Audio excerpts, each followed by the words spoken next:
안녕하세요.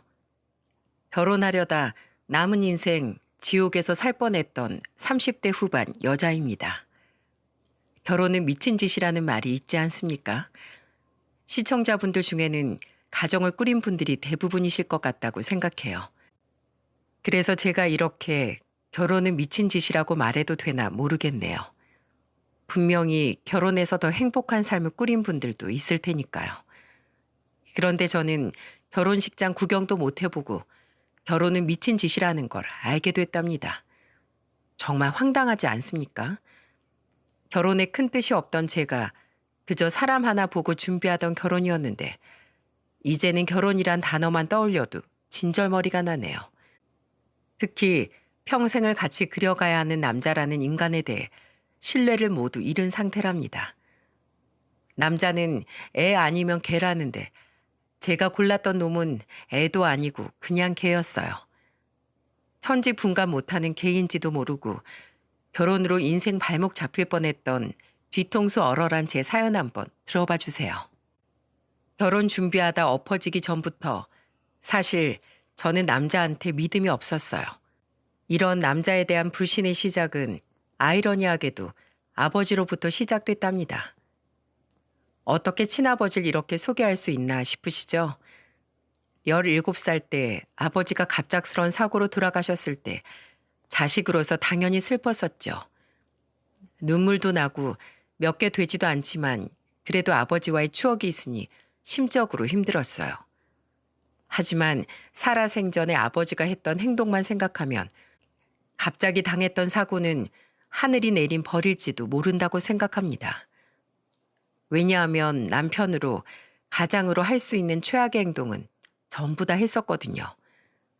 그래서 저희 삼남매는 틈만 나면 부부싸움하는 부모님을 보면서 컸었습니다. 심지어 틈만 나면 바람까지 피는 아버지 모습은 최악이었어요. 외도를 일삼는 아버지한테 상처받고 오열하는 엄마의 모습은 지금까지도 머리에 생생합니다.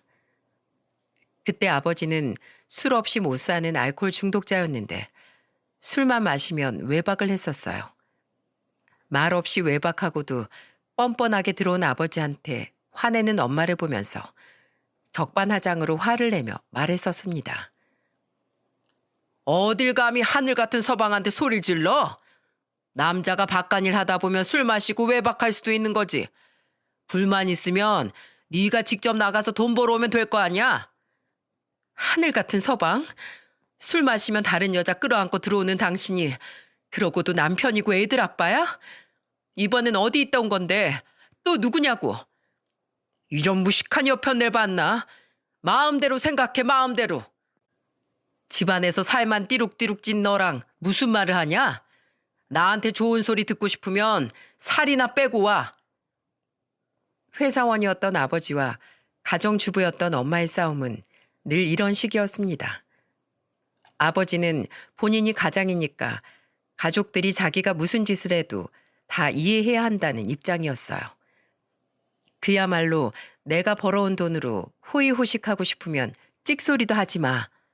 이런 생각을 가진 사람이 아버지라는 인간이었어요. 그러니 자식들이 아버지를 존경할 수 있었겠습니까? 심지어 사업하면서 큰돈 버는 것도 아니고 평범한 회사원이었는데도 가족들이 자기한테 기생하며 산다는 생각을 하던 사람이에요. 분명 막내 남동생이 유치원을 다닐 때까지만 해도 아버지는 나름대로 가정적이었어요. 그래서 좋은 추억도 있었지만 지금까지도 자식들 가슴에 상처로 남았던 흉터도 있었던 거였죠. 특히 큰오빠는 점점 커갈수록 제멋대로 사는 아버지와 점점 사이가 틀어지고 있었습니다. 아버지가 외도라고서도 엄마한테 적반하장으로 큰소리치면 대신해서 화를 냈거든요. 아빠, 엄마한테 사과해야죠. 왜 엄마한테 화내요? 내가 모를 줄 알아요? 동생들은 몰라도 난 다 안다고요. 아빠 진짜 한심하고 꼴도 보기 싫어요. 뭐야? 아버지한테 무슨 말버릇이야? 뭐 꼴도 보기 싫어? 내가 벌어온 돈으로 먹고 사는 기생충 같은 게 뭐? 한심해? 넌 나가. 내 집에서 당장 나가. 내가 뭐 못 나갈 줄 알아요? 난 절대 아빠처럼 안 살 거예요. 머리 검은 짐승 키워놨더니 대가리만 커져서 덤벼드네. 나가라고. 큰오빠는 엄마한테 적반하장으로 화내는 아버지를 보고 참다 못해 화를 내다가 싸우기 일쑤였어요. 그렇게 싸우다 보면 아버지는 내 집에서 나가라면서 큰오빠를 때리면서 밖으로 내몰았습니다. 그러면 엄마는 화들짝 놀라서 아버지를 말리며 말했어요. 뭐 하는 거야? 자기 자식 내쫓는 부모가 어딨어? 차라리 나한테 화를 내. 큰애가 무슨 죄야? 내 새끼 때리지 말라고. 집구석 잘 돌아간다. 네가 나한테 대들라고 가르친 거지? 자식들이라고 죄다 자기 엄마 편들고 아버지 알기를 개똥으로 하는 거 다 너 때문이잖아. 결국 아버지의 폭행은 큰오빠를 넘어서 엄마한테까지 뻗어갔습니다. 아버지의 폭행으로 아수라장이 된 거실에서 남동생을 데리고 저는 방에 숨어 있었어요. 어린 남동생을 보호할 수 있던 건 저뿐이었거든요.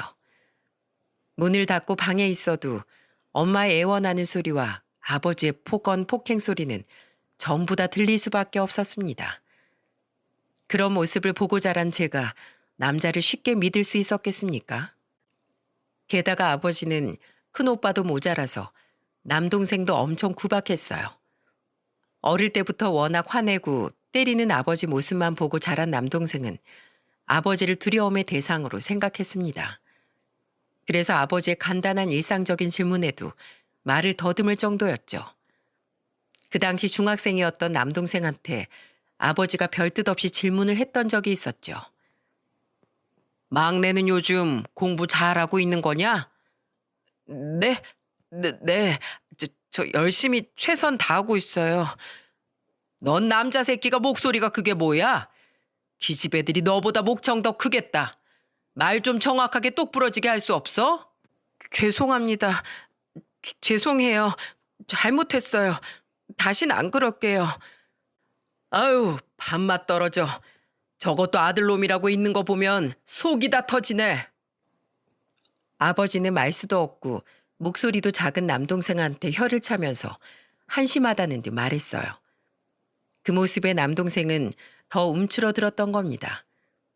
워낙 어릴 때부터 시작된 아버지의 폭언 폭행이 남동생을 작아지게 만들었던 거예요. 그런데 아버지는 남동생을 무시하고 모욕적인 말을 일삼았습니다. 아버지였지만 남보다 못했던 사이였어요. 게다가 주말에도 어김없이 술을 마시고 온 아버지를 보면 남동생은 구석에 숨어서 벌벌 떨기까지 했습니다. 그런데 아버지는 그런 남동생을 찾으면서 호통을 쳤어요. 야, 막내 데려와. 내가 오늘 이 자식 정신 번쩍 들게 만들어야겠어. 어딜 남자 목소리가 땅을 파고 들어가? 이건 내 자식으로 인정할 수 없어. 당신 또 왜 그러는데? 술 마셨으면 제발 곱게 들어가서 잠이나 자. 좀. 내가 애들 교육 좀 하겠다는데 왜 말려? 막내 데려오라니까. 저는 정말 그런 아버지 모습이 지긋지긋했습니다. 두려움에 떨고 있는 막내를 보면 안쓰럽기까지 했어요. 그래서 남동생을 보호하고 싶은 마음에 겁도 없이 술 취한 아버지한테 화를 내면서 대들었습니다. 아빠, 그만 좀 하세요. 창피하지도 않으세요? 지금 막내 겁먹고 떨고 있잖아요. 대체 왜 자식들을 못 괴롭혀서 안달이세요? 아, 이놈의 기집애가 아버지한테 뭐하는 말버릇이야. 딸이라고 오냐오냐 하면서 키워줬더니 막 기어오르네. 화가 난 아버지가 절 향해 손을 들어 올리니까 엄마는 필사적으로 아버지를 말렸습니다. 큰오빠도 아버지를 말리려고 애를 쓰면서 말했어요. 제발 그만 좀 하세요. 아빠 이럴 때마다 집이 아니라 지옥에 있는 것 같다고요. 왜 우리 가족은 이렇게밖에 못 사는데요? 네? 대체 왜요? 돈 버는 아버지 알기를 우습게 하니까 이 사단이 나지. 너희들이 날 가슴 깊이 존경한 적 있어? 날 개만도 못하게 생각하잖아. 이런 지긋지긋한 집구석 내가 나가고 말지. 아버지는 진심으로 가족들이 자신을 무시한다고 생각하는지 화를 내다가 나가버리기까지 했습니다. 술만 마시면 폭행 폭언을 일삼고 심심하면 가족들 눈을 피해 외도까지 하는 아버지를 인정할 수 있겠습니까? 지금 생각해보면 아버지도 가족들에게 못난 모습만 보여놓고 일방으로 가족들이 전부 감싸주길 바랬어요. 한 지붕 아래 살아도 서로 동상이몽으로 살다 보니까 화목한 가정이었던 기억이 거의 없었습니다. 경제권이 없던 엄마는 삼남매를 혼자 키울 자신이 없어서 이혼은 꿈에도 못 꾸고 있었어요. 그래서 정말 이를 악물고 참았던 겁니다. 게다가 옛날에는 이혼하는 건 꼭 무슨 죄라도 되는 듯 생각할 때라 그런지 선뜻 용기를 낼 수 없었던 거죠. 그러다가 이제는 딸인 저까지 때리려는 걸 본 엄마는 슬슬 이혼을 다짐하기도 했어요. 그런데 가정적이지 못하고 폭력적인 아버지가 원망스럽던 어느 날 날벼락 같은 일이 생긴 겁니다. 바로 아버지가 술을 마신 채 운전대를 잡았다가 전봇대를 들이받고 사고가 난 거예요. 엄청난 속도로 달리다 난 사고 때문에 아버지는 손을 쓸 틈도 없이 생을 마감하게 됐어요. 갑작스러운 사고에 온 가족이 놀라서 울기도 했지만 아버지 장례가 끝난 뒤 고성이 오가지 않는 집안 분위기에 모두들 편해지기 시작했어요. 심지어 큰오빠는 엄마를 위로하면서 이런 말까지 하기도 했습니다. 엄마, 우리끼리도 잘 살 수 있어요. 제가 동생들 더 잘 챙길게요. 그러니까 너무 걱정하지 마세요. 엄마 생각해줘서 고마워. 그동안 우리 아들 고생 많았지? 못난 엄마가 널 힘들게 만든 것 같아서 속상하네. 이미 지나간 일 생각하지 말고 우리 앞만 보고 살아요. 내 식구 같이 살면 못할 게 뭐가 있어요. 걱정 마세요, 엄마. 장남답게 큰오빠는 상심에 빠진 엄마를 위로하면서 듬직하게 말했어요. 그리고 정말 저와 남동생까지 살뜰하게 챙겼죠. 17살 때 아버지가 돌아가신 후 큰오빠는 저희 집에서 기둥 같은 역할을 했어요.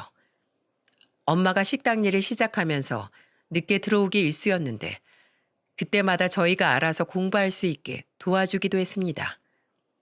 특히 소심한 성격이었던 남동생을 응원해주면서 자신감을 불어넣어주기도 했어요.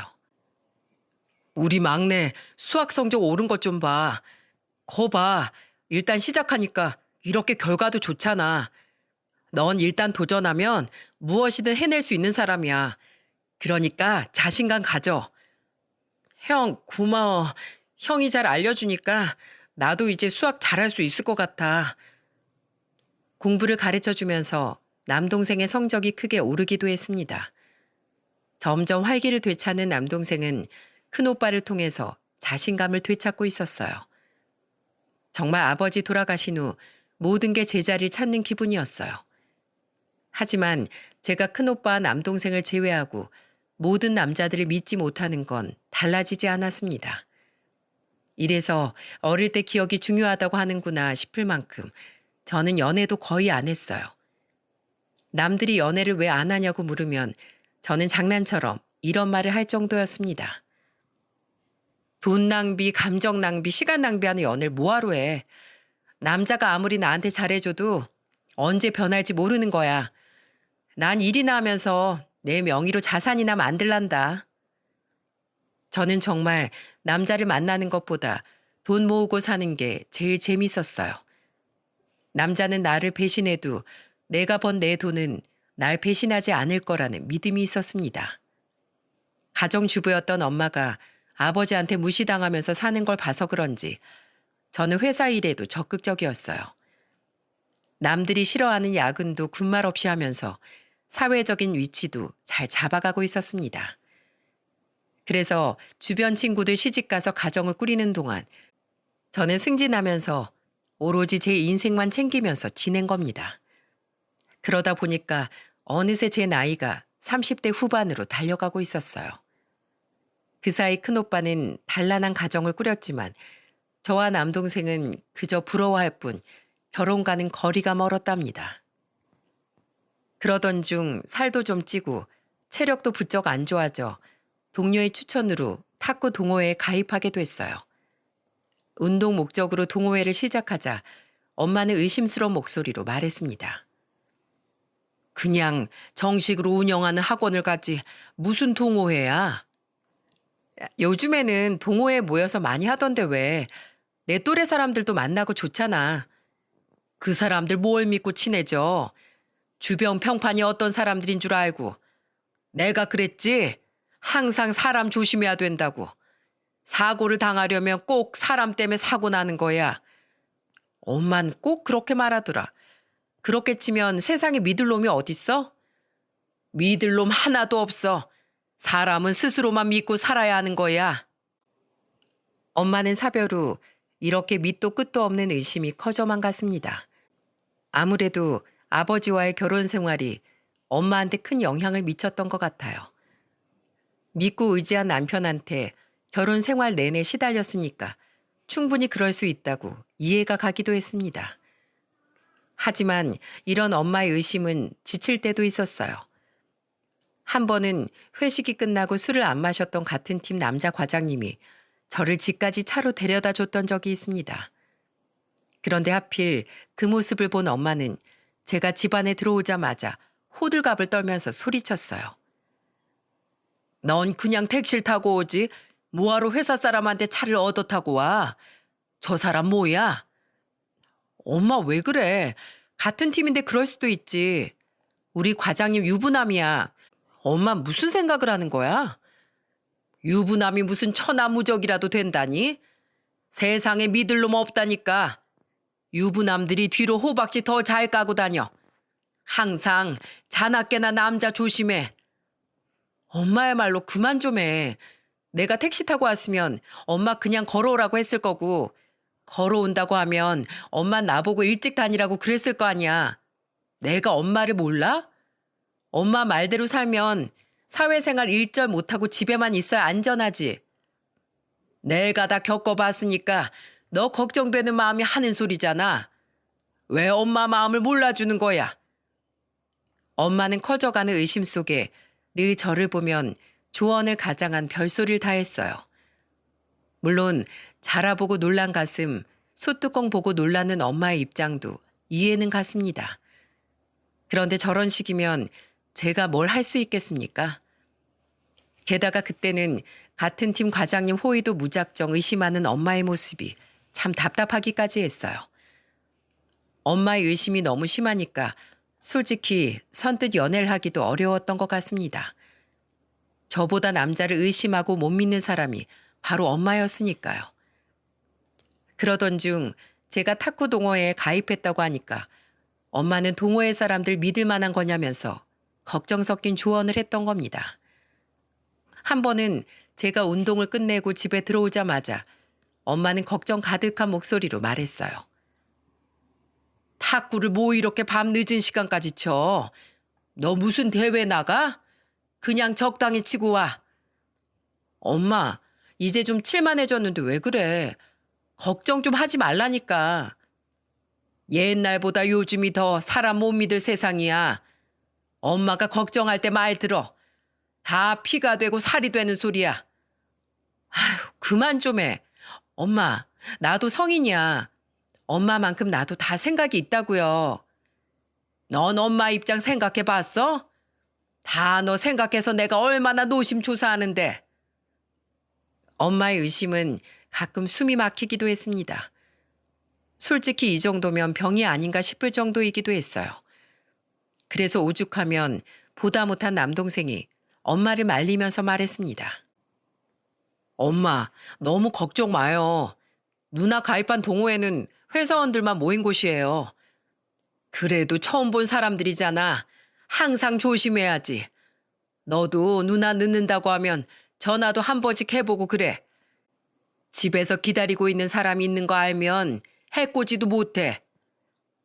엄마는 별거 아닌 상황도 이렇게까지 확대 해석하면서 사셨어요. 일상생활에서 가스 검침원, 정수기 필터를 갈아주는 사람들까지도 저희 집에 한 번 오려면 엄마의 의심 가득한 눈초리를 받아야만 했어요. 외부인이 집에 오기라도 하면 엄마는 현관문을 활짝 열어놨었습니다. 어이가 없었지만 그렇게 해야 엄마는 마음이 놓인다면서 우스갯소리를 했어요. 난 집에 누가 오면 문을 못 닫겠어. 항상 대문이라도 열어놔야 마음이 놓이더라. 엄마를 누가 말려. 그냥 엄마 마음 편한 대로 해. 의심 가득한 엄마를 누가 말리겠습니까? 믿었던 남편이 외도도 모자라 폭행폭언을 일삼는 남편과 살았던 엄마의 트라우마는 깊이 남은 상태였어요. 그래도 엄마가 저렇게라도 해야 엄마가 편하다면 별 문제가 없을 거라고 생각했습니다. 하지만 엄마의 도를 넘은 걱정병이 나쁜 점만 있는 건 아니었어요. 특히 저는 엄마 덕분에 살았다고 해도 과언이 아니었거든요. 엄마가 걱정하는 와중에도 탁구 동호회는 잘 다니고 있었어요. 그리고 그곳에서 친구도 사귀고 동호회 회원들과 친하게 지내게 됐습니다. 취미 생활을 같이 하는 직장인들이다 보니 대화도 잘 통하고 훨씬 더 가까워졌죠. 서너 달쯤 다녔을 때 회원들끼리 모여 술도 한잔하기도 했어요. 그리고 그 중에서도 유독 가깝게 지낸 사람이 있었는데 말을 청산유수처럼 하는 한 남자 회원이었어요. 다 같이 모여서 대화를 하는데 한 분이 감탄을 하면서 말했죠. 어쩜 그렇게 말을 논리적으로 잘하세요. 완전 달변가 같아요. 제가 직업이 변호사예요. 그래서 그런지 사건과 결과를 나눠서 요점을 파악하게 되는 게 버릇이 됐네요. 이것도 직업병인가 봐요. 동호회 자리에서 다른 사람들과 대화도 잘하고 고민도 잘 들어주던 남자는 직업이 변호사였어요. 저도 그렇게 모인 자리에서 대화를 몇 번 해봤는데 남자가 공감 능력도 좋고 말도 잘한다 싶다고 생각했습니다. 그날 자리에서도 모여서 대화를 나누다가 둘이서 대화를 하게 된 우연한 기회가 생겼어요. 그리고 탁구 동호회 친목 모임 자리가 끝나고 집에 가려는데 집에 가는 방향이 같아서 같이 가게 됐습니다. 그렇게 집으로 가는 내내 쉴 틈 없이 수많은 대화를 나눴어요. 대화를 할수록 자상하고 청산유수처럼 말하던 남자와 급격히 친해지게 됐답니다. 그러다 보니까 둘이 같이 탁구도 치고 속 깊은 대화를 했습니다. 막연한 사이가 될 즈음 저는 아주 오랜만에 연애를 시작했어요. 완전히 다른 분야에 있던 남자친구가 멋있어 보이기도 했습니다. 게다가 전문직인데도 잘난 척하지 않고 약자를 항상 먼저 생각하는 사람이었죠. 한 달에 한 번씩 무료 법률 자문을 하기도 했거든요. 그래서 저는 주말도 쉬지 않고 자신의 지식을 나누는 남자친구한테 물어봤던 적이 있었습니다. 오빠는 주말에 쉬고 싶다는 생각 안 들어? 난 일주일 내내 일한다고 생각하면 숨 막힐 것 같아. 주말엔 좀 쉬고 싶을 텐데 오빠 대단하다. 아이, 뭐 대단한 것도 아닌데 내가 알고 있는 상식으로 누군가를 도울 수 있다고 하면 난 뿌듯해. 좋은 지식 알고만 있으면 뭐해? 모르는 사람한테 내가 알고 있는 거 나눠서 좋은 결과를 끌어내면 가치 있는 거지. 그때 남자친구가 알고 있는 걸 나눌 때 더 뜻깊다는 말을 하는 남자친구가 더 멋있어 보였습니다. 솔직히 돈으로 기부할 수도 있는데 정말 법을 몰라서 억울하게 당하는 사람들을 직접 돕는다는 게 쉬운 일이겠습니까? 게다가 주말까지 반납하면서 일한다는 게 정말 대단해 보였어요. 그렇게 8개월 정도를 연애하면서 이렇게 성실한 모습만 봤답니다. 그런데 이렇게 선한 마음으로 살던 남자친구한테 큰 시련이 닥쳐왔어요. 바로 시골에 계신 친어머니가 암으로 생사를 헤매게 된 겁니다. 한동안 남자친구는 서울과 시골집을 오고 가면서 바쁘게 지내야만 했어요. 그리고 시골에 계신 어머니를 보고 오면 잔뜩 슬픈 얼굴로 저한테 하소연하면서 말했습니다. 우리 어머니 정말 가망이 없나 봐. 엄마가 체력도 많이 떨어져 있어서 버티기도 힘들지 모른데 정말 어떡하지? 나 아직 효도도 제대로 못했는데 이대로 떠나시면 어떡해. 아니야, 괜찮을 거야. 의사가 어렵다고 해도 이겨낸 사람들도 많아. 사람들 생사는 하늘의 뜻이라고 하잖아. 우리 어머니 잘 이겨내라고 마음으로 응원해드리자. 늘 씩씩하던 사람이 무너진 모습을 보니까 저까지 마음이 아팠어요. 그래서 제 딴에는 위로한다고 노력했지만 생사를 오고 가는 어머니를 보고 온 남자친구는 좀처럼 마음을 추스르지 못했습니다.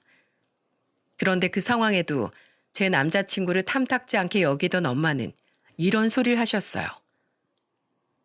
진짜 어머니가 아프신 거 맞대? 너도 그 병원 가봤어? 엄마, 의심도 정도껏 해야지. 무슨 그런 의심을 해. 세상에 가족 두고 그런 말하는 사람이 어디냐고.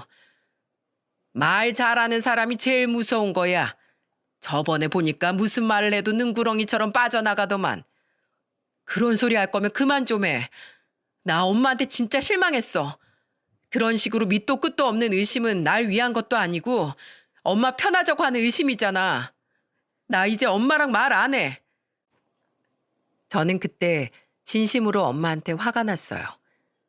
물론 엄마가 저렇게 의심하는 걸 100번 양보해서 이해를 한다 쳐도 그래도 부모가 아파서 상심에 빠진 사람을 두고 너무한 거 아닙니까?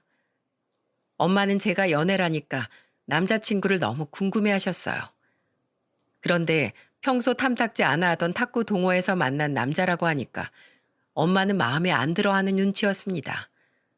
그래서 저번에 우연한 기회에 남자친구와 엄마가 통화를 했던 적이 있었는데 엄마는 그때도 의심 가득한 목소리로 말했어요.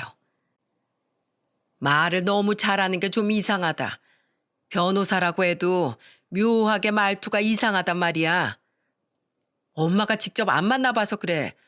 이 사람 주말에 무료 변호도 하고 얼마나 착한 사람인데 자기가 가진 지식을 나누고 사는 게 어디 쉬운 줄 알아? 나는 돈 기부하는 것보다 내 시간 써서 남을 돕는 게 더 어렵다고 생각해. 너도 너무 믿지 말고 끝까지 의심해봐.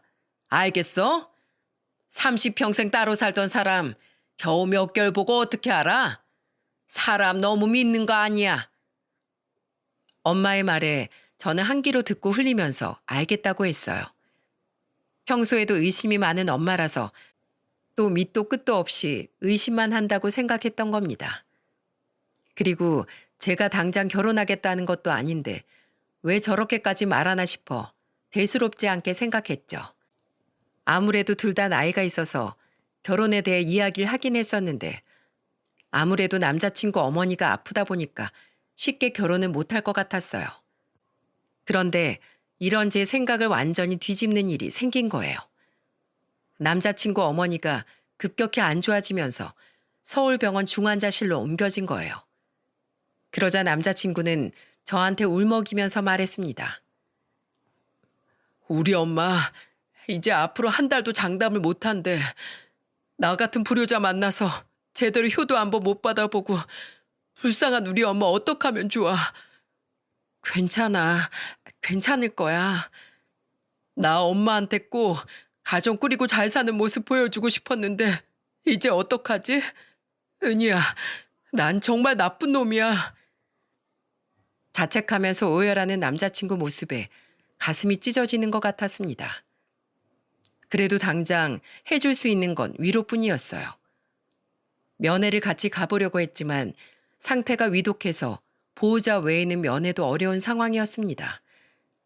상황이 이렇게까지 악화되니까 남자친구는 저한테 심각한 목소리로 말했어요. 은희야, 나랑 결혼하자. 그동안 결혼 얘기 많이 했었잖아. 기왕 하게 된다면 나는 너랑 결혼하는 모습 어머니께 꼭 보여드리고 싶어.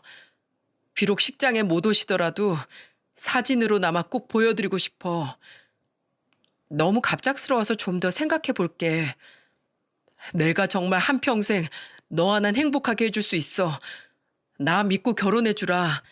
정말 너랑 장모님까지도 내가 다 책임질게. 남편 사위 노릇 나 정말 자신 있어. 그렇게 저는 연애하는 동안 서로 편하게 나누던 결혼 얘기를 본격적으로 나누게 된 건 남자친구의 어머니 병세가 급격히 악화되면서부터였어요. 저도 처음으로 결혼 생각이 들 만큼 믿고 의지했던 남자친구라서 신중히 결혼을 고려했던 때였습니다. 그래서 연애 기간이 8개월이었지만 남자친구의 말에 저는 결혼을 결심했어요. 정말 결혼하게 된다면 남자친구 같은 사람과 하면 잘 살 것 같았거든요. 그리고 홈쇼핑 업계에서 일하면서 저는 수많은 사람을 만났었고 그만큼 사람을 보는 눈이 길러졌다고 생각했습니다. 그리고 저희 엄마도 제가 결혼 준비를 하겠다고 하니까 놀라긴 했지만 저를 믿어주면서 말하셨어요. 내가 말린다고 네가 마음을 바꿀 것 같지도 않네. 그래도 난 내 딸 믿는다.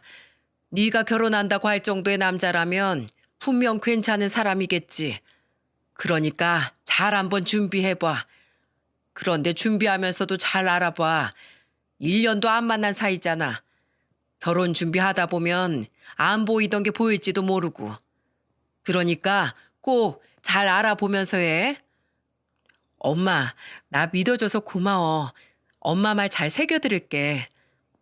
난 항상 네 편이니까 아니다 싶으면 확 다 엎어버려. 알겠지? 항상 이혼보다는 파혼이 100번 나은 거야.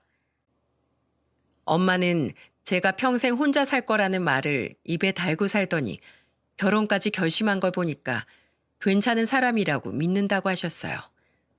하지만 끝까지 신중하게 생각하라는 엄마의 말에 저는 그저 감사했어요. 그런데 며칠 뒤 엄마는 저한테 신중한 목소리로 말했습니다. 은희야, 일단 상견례 날짜부터 잡아봐. 아버지라도 만나봐야지.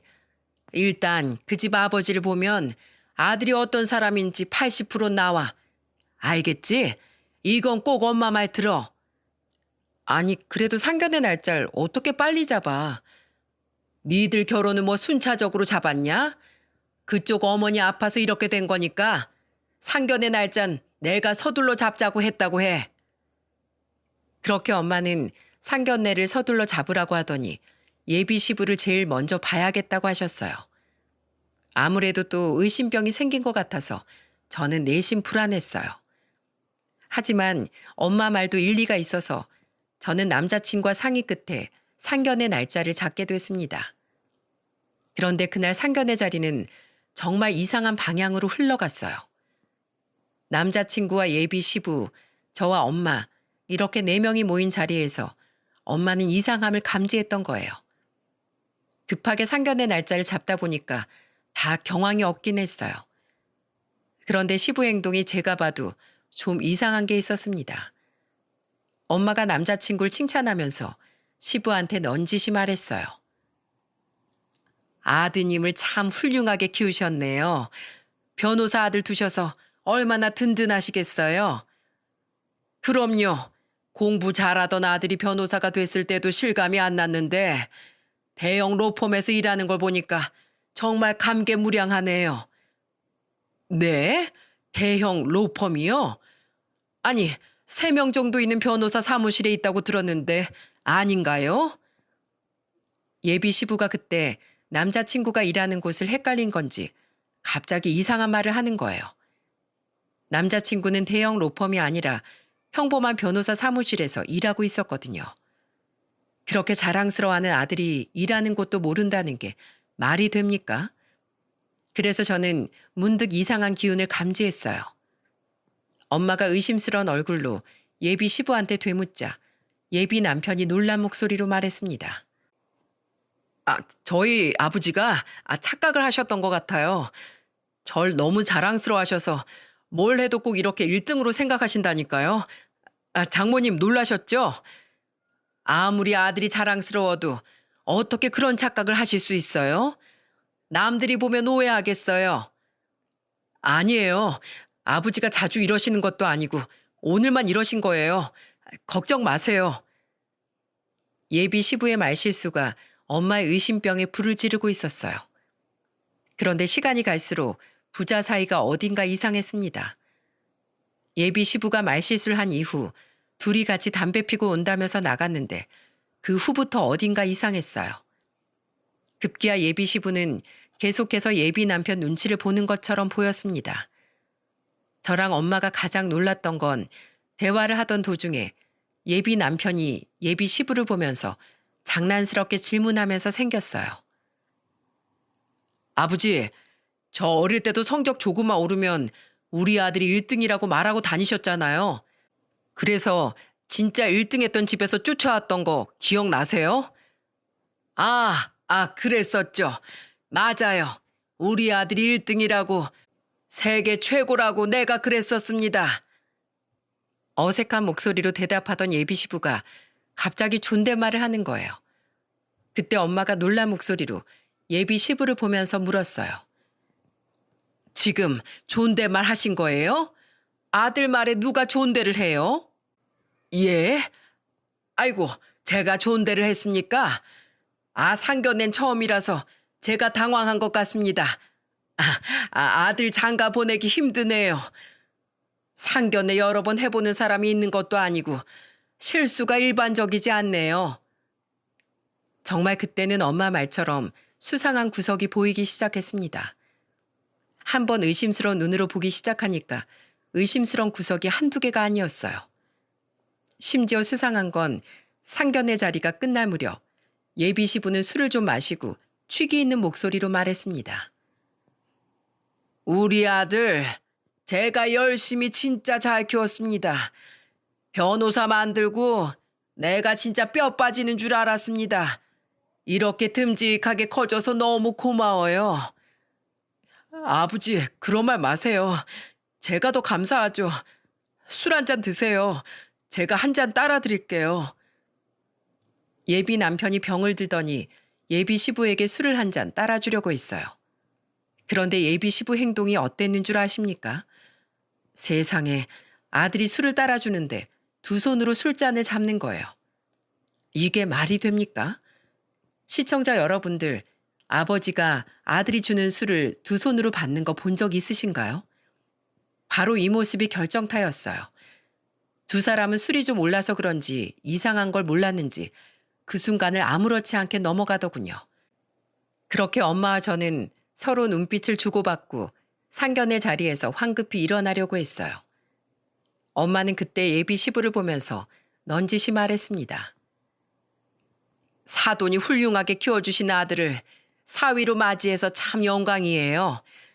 오늘 이렇게 만나 뵙게 되니까 저도 이제야 마음이 놓이네요. 이제 거의 대화도 끝난 것 같은데 슬슬 일어날까요? 네네, 그러시죠. 집사람이 있었으면 좋았을 텐데 제가 워낙 말주변이 없어서 죄송합니다. 아닙니다. 이렇게 대화하니까 더 잘 알 수 있는 시간이었어요.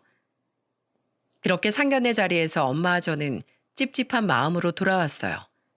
집에 도착하자마자 엄마는 저한테 단호한 목소리로 말했습니다.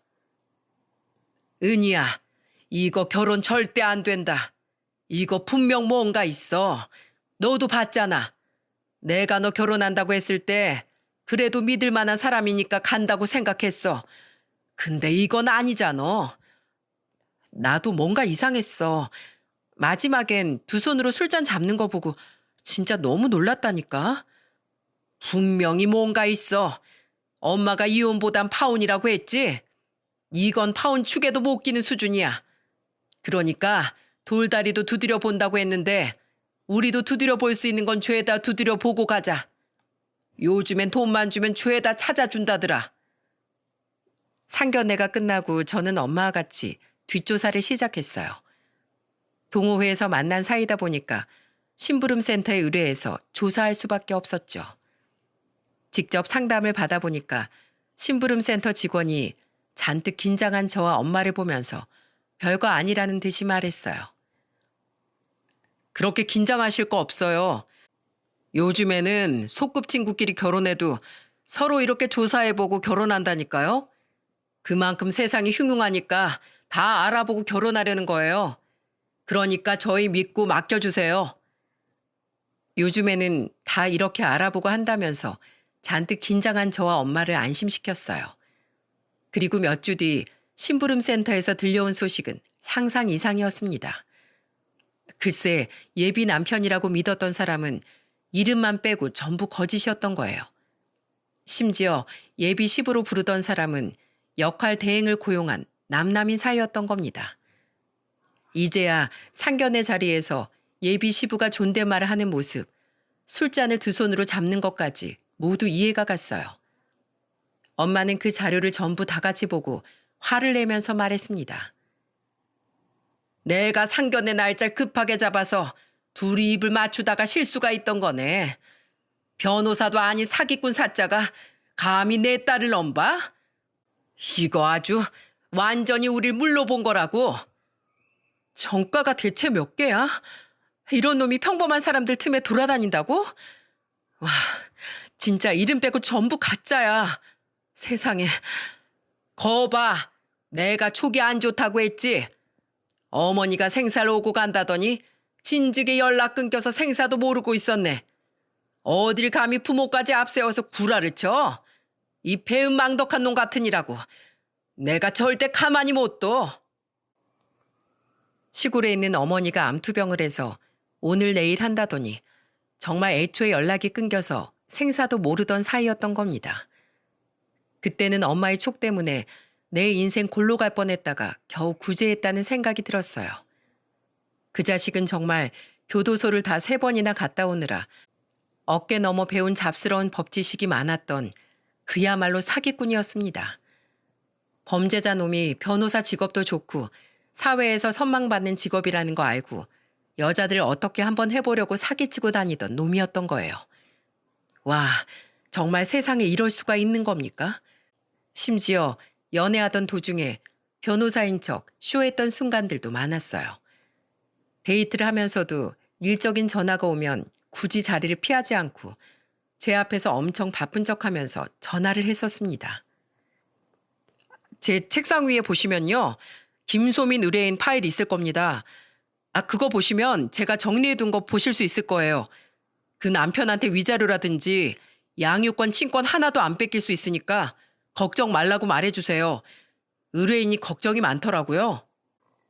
이런 식으로 재판에 관한 통화까지 하는 걸 보니까 까맣게 몰랐던 거예요. 그리고 저한테 사기꾼이 들러붙었다고 누가 생각이나 했겠습니까? 그런데 호랑이도 제 말하면 온다고 엄마 둘이 심부름센터에서 보낸 자료를 보는데 그 사기꾼 놈한테 전화가 온 거예요. 그러더니 심각한 목소리로 말하더군요. 우리 저번에 보고 온 신혼집 계약금 보내달라는데 내가 지금 현금이 없어서 네가 대신 이체해 줄래? 잔금은 계약금만큼 더 낼게. 아, 그래. 계약금? 그래. 그 전에 카페에서 엄마 좀 보고 가자. 엄마가 꼭 줄 게 있으시다네. 정말? 장모님이? 와, 나 사위 합격인가? 내일 먼저 가 있을게. 아주 신이 나서 사위 합격이냐고 좋아했어요. 아무것도 모르고 다음날 호랑이 굴러온 사기꾼 놈은 입이 귀에 걸려 있더군요. 엄마와 저는 사기꾼 놈을 마주하고 앉았어요. 예상대로 사기꾼 놈은 가짜 계약서를 가져와서 말했어요. 내가 부동산 미리 다녀와서 받아온 통장 사본이야. 여기로 계약금 보내라더라. 이쪽으로 돈을 보내래? 요즘 이렇게 허술하게 돈을 받나? 근데 내가 궁금한 게 있는데 내 친구가 물어보더라고. 뭔데? 뭐 법적인 문제야? 결혼할 사람이 있었는데 상대방이 직업, 가족, 신분 전부 다 속이고 결혼하려고 했다는 거야. 이건 뭘로 고소가 되는 건가? 따로 변호사 선임해서 진행하면 뭐든 싸울 수 있겠지. 그래. 그럼 넌 나한테 얼마 줄래? 사기꾼 놈한테 당할 뻔해서 사비 털어서 뒷조사까지 했는데 어떻게 보상할 거야? 뭐? 아니, 그게 무슨 소리야? 얼마 줄 거냐고 이 새끼야. 이 사기꾼 놈아. 어디서 발뺌이야? 너만 머리 대굴대굴 굴릴 줄 알았냐? 나도 산전수전 겪어서 그만한 눈치 있거든. 무슨 소리냐니까. 난 당최 모르겠어. 아무것도 모르는 얼굴로 말하는 사기꾼을 본 엄마가 벌떡 일어나 뒤통수를 후려치면서 말했습니다. 야, 네 엄마랑 인연 끊은 지 벌써 20년 넘었다면서? 그리고 상견례 데리고 온 사람도 연기자라면서 속이려면 성의껏 교육 좀 똑바로 좀 시키지 그랬냐? 왜 이렇게 연기가 그렇게 어색해? 그러니까 넌 우리가 딱 한눈에 알아봤다. 아니에요, 장모님. 오해예요. 누가 네 장모야? 너 같은 새끼는 진짜 콩밥을 먹어야 정신 차리지. 네가 감히 내 딸을 속이려고 해? 내가 가만둘 것 같아? 엄마는 그 사기꾼 놈 머리채를 잡고 흔들었어요. 저는 괜히 쌍방으로 신고될까 봐 엄마를 말렸죠. 그러자 엄마는 지갑에 5만 원짜리 2장을 꺼내서 머리를 부여잡고 바닥을 뒹구는 놈 면상에 던졌습니다. 그리고 엄마는 씩씩거리면서 그 놈을 보며 소리쳤어요. 감히 니까짓 게 우리 딸을 농락해? 내가 진짜 손 더럽히기 싫어서 참으려고 노력했는데 네 면상을 보니까 한 대 쳐야겠더라. 야, 너 신고하려면 해. 나도 가만히 안 있을 거니까. 아우, 이 찌질한 놈 같으니라고. 그 5만 원짜리 너 뒤통수 맞은 값이다. 먹고 떨어져. 엄마는 돈을 던져버리고 제 손을 잡고 그대로 카페를 나왔어요. 그놈이 끝까지 쫓아왔는데 택시를 잡고 빠르게 벗어났습니다. 강한 척했지만 제 손을 잡은 엄마는 조금 떨고 있었어요. 저는 정말로 인생을 잘 살았다고 생각을 하고 사람을 잘 본다고 생각했습니다. 하지만 내가 아직 사람을 잘 모르고 성견지명도 부족하다는 걸 알게 됐죠. 저는 조금 떨고 있는 엄마 손을 더 꽉 잡아줬습니다. 옛날에는 의심부터 하는 법 때문에 정말 싫을 때도 많았는데 엄마의 촉 덕분에 제가 살았다고 생각하니까 정말 다행이었어요. 그리고 저는 사기꾼 놈한테 정신적인 위자료 소송까지 하고 싶었지만 엄마는 저를 말리면서 말했습니다. 돈도 없는 찌질한 놈이야. 신용불량에 더 나올 것도 없는 놈 괜히 자극하지 말자. 엮여봤자 요즘 세상에 또 어떤 일이 벌어질지 모르니까 그냥 똥 밟았다 생각하자. 돈 잃은 건 없잖아. 결국 엄마의 만류에 저는 더 고소를 진행하지 않았어요. 저도 그런 엄마의 말에 동의해서 그저 제 연락처를 바꾸는데 그쳤습니다. 그만큼 흉흉한 세상이라 당하기 싫으면 몸을 사리는 수밖에 없었어요. 저는 그동안 지겹다고 생각한 엄마 잔소리에 구사일생했던 겁니다. 제 사연 어떠셨나요? 시청자 여러분들은 꼭 당해봐야 정신 차리는 저런 딸들이 있다면서 혀를 차실 것 같네요. 이제는 저도 엄마의 잔소리가 다 저를 위한 거라는 걸 알게 됐어요. 이렇게 사연을 쓴 것도 엄마의 깊은 사랑을 느끼게 돼서 쓴 거랍니다. 엄마가 자주 들으시는 채널이라서 제 사연도 보실 것 같거든요. 그래서 이제는 엄마의 진심을 알 수 있다고 꼭 전하고 싶네요. 지금은 엄마와 같이 할 만한 취미로 등산을 다니고 있답니다. 주말에 산을 다니면서 서로 사진도 찍어주기도 해요. 남는 건 사진뿐이라는 엄마 말에 웃는 엄마 모습을 많이 남기고 산답니다. 다음 주에는 남동생도 같이 등산을 가기로 했는데 엄마가 너무 좋아하세요. 저는 결혼보다 이제는 가족들과 더 잘 지내는 데 집중하고 있어요. 이런 제 삶도 괜찮지 않나요? 여러분들도 가족들과 즐거운 나날 보내시길 바라겠습니다. 모두 감사합니다.